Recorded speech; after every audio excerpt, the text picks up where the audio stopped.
Do you ever remember getting asked by your teacher in class, "What do you want to be when you grow up?"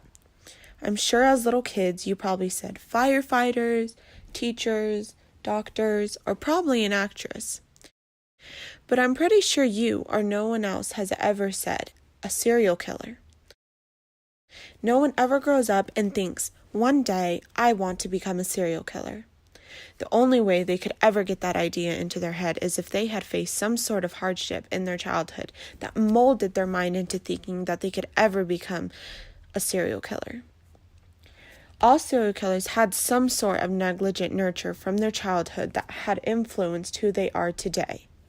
We will look into how serial killers relate their killings to their past, the abuse they faced in their childhoods, and how people influence them in their past to become who they are. For a minute, let's pretend we are investigators at a crime scene. Let's look around for the clues. We can use a scene as a foundation to lead us to the killer's intentions. Crime scenes are always the key to finding out the situations the killers are in that cause them to do what they do. There is always a connection between the kills and their past. We look around us and we see where the location is at. Take into account the time of the day, and sadly see the terrible details of the victim, such as position, who it is, and how the victim died. As devastating as this visual is to think about, the serial killer tends to kill the victim because they seem to them as a surrogate who affected him in the past, and the place is always meaningful to him. Since serial killers are people who commit a series of murders at different occasions, they will eventually have a specific pattern. That pattern is based off their past. Serial killers view the killing as a remake of a memory, sort of like a memory on replay. They can play it over and over again with every kill, almost like a movie. It triggers a past life-altering event that happened to them, but it only temporarily pleases them with that connection, so they end up killing again, which leads to killing over and over and over. Since we know that the killings can relate to their past, let's go deeper into the different types of childhoods that a serial killer can potentially have. The obvious type that people always think of is an abusive childhood. Abuse is one of the main childhood routes that influence people to become serial killers. Study shows that an average of 68% of serial killers were abused in their homes. How does it affect it, though? Yeah, it's a painful memory, but if you really think about it, what mindset comes out of getting abused? Where do serial killers get the idea of killing? Well, parents are very influential, and when a parent or an adult figure in their life is abusing their kids, they do not realize they are teaching them the only way they will know how to survive: violence. They are taught either to be the beater or be beaten, and they of course want the control since they did not have it as children.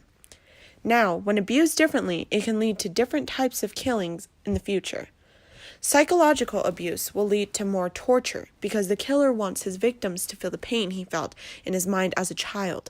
And physical and sexual abuse tends to lead to more of a quick kill and then dumping because that is how they felt their abuse was. While it comes to the topic of causes and effects, I believe that abuse can be a huge factor in serial killers' past, but others will stop agreeing with me when it comes to the idea that brain damage came to blame when it comes to turning people into serial killers.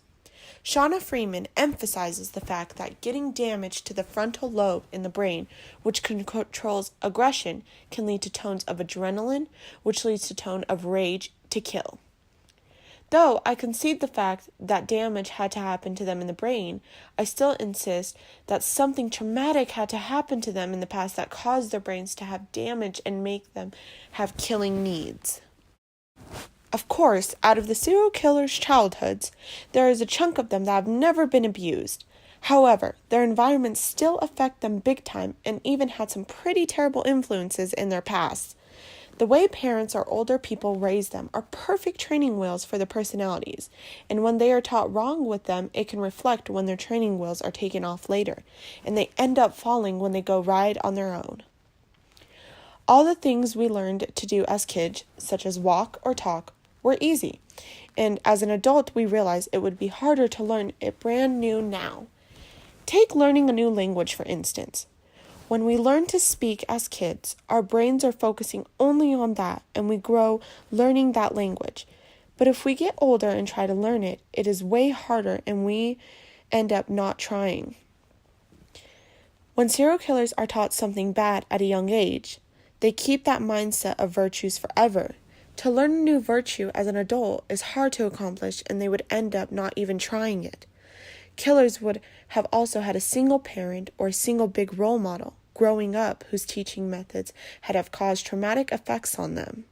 A serial killer named Henry Lee Lucas had a single mother who had him dress up as a girl and watch her have sex with her clients, which led him into killing women.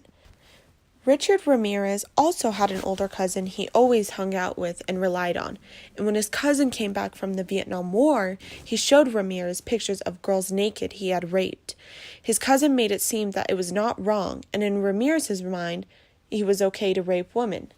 Serial killers' minds, such as Ramirez's, are dented or shaped in the past from their childhoods, from someone they depended on that tends to alter their perspective on how humans coexist.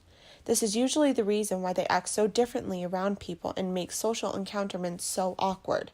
However, the essence of Barrett Brogaard's argument is that there is an antisocial personality disorder that causes serial killers to feel disconnected from everyone, which makes them act so differently around others and feel isolated. He states that this disorder makes up 38% of someone's individuality. Brogaard states that this disorder gives a serial killer a reason to kill because he has no sense of guilt or empathy.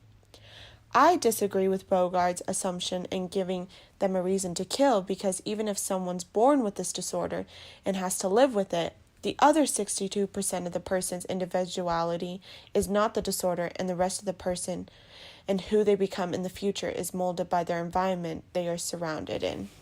Now, after all of this, when you go out in public and you see a child getting yelled at, or someone in class getting bullied or feeling isolated, just keep in mind their actions don't mean anything.